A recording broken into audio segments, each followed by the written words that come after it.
guyyaa har'aan tanaa lixa Oromiyaa magaalaa Naqamteetti hiriirri raayyaa ittisa biyyaa deeggarsa raayyaa ittisa biyyaa ja'amu har'aan tanaa gaggeeffamee jira. Hiriira kanarrattis guyyaa kaleessaa obbo Jawaar Mohammad karaa Facebook isaatiin bulchaan Itoophiyaa Dr. Abiy Ahmed hiriira kanarratti akka argaman eefa barreessee booda ajandaa miidiyaa hawaasaa kana ta'e sodaa nageenya naannoo saniitiif jee bulchaan Itoophiyaa Dr. Abiy Ahmed sagantaa san haquun beekame. Yeroo jalqabaatiif bulchaa biyya Itoophiyaa tahee sagantaa haquun kan jalqabaatii jaan xiinxaltoonni siyaasaa. Waggaa torbaaf lixni Oromiyaa goolama keessa kan jirtu yommuu ta'u ammoo deeggarsa raayyaa ittisa biyyaatiif jedhanii hiriira bahuun kun tuffii Oromootii jaan. Waggaa jaha guutuu boochifamaa, roorrifamaa, ajjeefamaa, qalamaa kan jiru ammoo ummata Oromoo Wallaggaati. Oromoo Wallaggaa bara dheeraadhaaf nama Oromiyaa guutuu keessaa biyya qabeenyaan badhaatee fi biyya albuudaan badhaatee biyya misoomaan badhaatee yogguu ta'u ammoo eefa mootummaan biltiginnaa kana aangotti dhufee ummanni Wallaggaa guutumaan guututti beelaa fi dhukkuboota garaagaraatiin saaxilamaa jiraachuun waanuma beeynu kan jee BBCdha.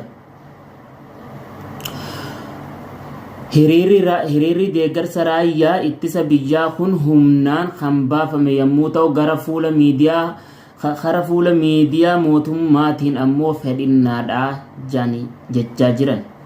Ummanni akka Oromiyaa ONS himetti guyyaa kaleessaa manarra deemanii yoo hiriira deeggarsa raayyaa kana hin bahinni hidhamtanii yookaan immoo ni ajjeefamtanii lubbuu teessanirraa kaanuun ni sodaa lubbuu teenyaatiif jecha hiriira baanee jiran. Hiriira kanarrattis bulchaan Itoophiyaa Dr. Abiy Ahmed ni dhufaa yaada qabdan isatti himattanii kan nuun jaan yommuu ta'u guyyaa har'aan tanaa eene dadhabne jaan. Bulchaan Itoophiyaa Dr. Abiy Ahmed sodaa naannoo sanii haala nageenya naannoo saniitiif jecha sagantaa san haqee jira. Bara 2025 caamsaa 10 guyyaa harmeeti jechuun kan kabajamaa jiru addunyaa guutuurratti guyyaa har'aan tanaati. Guyyaan har'aan tanaa guutuu addunyaarratti guyyaa haadholee jechuun kan beekamu waggaa 147ffaan har'aan tana kabajame guyyaan haadholee. Guyyaan haadholee bara 1903tti kan eegalame yommuu ta'u haati cinqaa fi gadadoo garaagaraa argitee nu guddiftee jechuun bara 1903tti guyyaan haadholee kun akka kabajamu ta'e.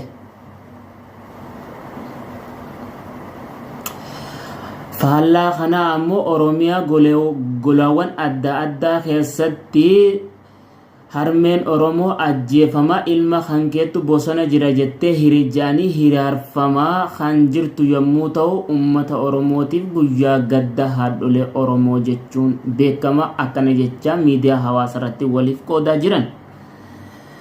Harmeen Oromiyaa waggaa jaha guutuu booyaa kan turte ilma kankeettu bosona jira jechuun qaamoleen nageenya mootummaa roorrisaa hidhaa ajjeesaa kan turte namu ummanni Oromoo guutuun gurraa qaba. Osuma kanaan jiru Oromiyaa keessatti guyyaa haadholee jaanii kabajuun salphinaa ja'a xiinxalaan siyaasaa obbo Jawaar Mohammad.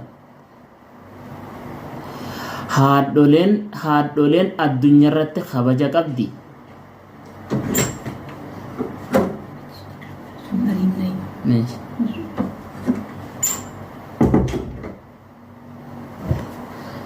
Haadholeen addunyaa tanarratti kabaja qabdi.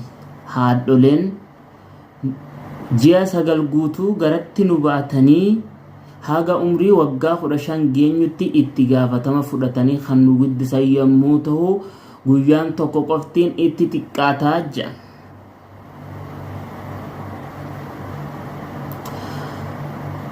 biyya Ameerikaa magaalaa Waashingtan keessatti jaalalleen lamaan osoo wal dhungatanii miira keessa galuun arraba walirraa kutuun gabaafame.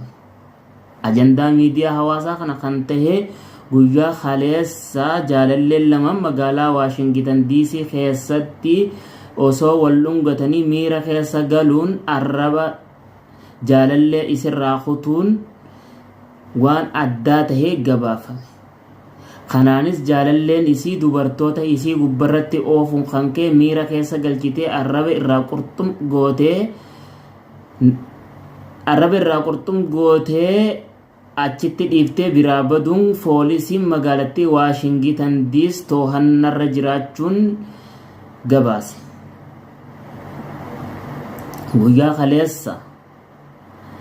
guyyuma kaleessa magaalaa Noorweey keessatti gurbaan umrii waggaa 18 ayyadaa isaatiin mana keessatti waggaa 3 oggurame ibidda manatti kaa'uudhaan lubbuu isaa baafate. kun ajandaa miidiyaa hawaasaati. haga qophii teenya tan biraatiin walitti deebinutti hordoftootaa fi jaalatamtoota keenya nu faana turaa isiniin jenna.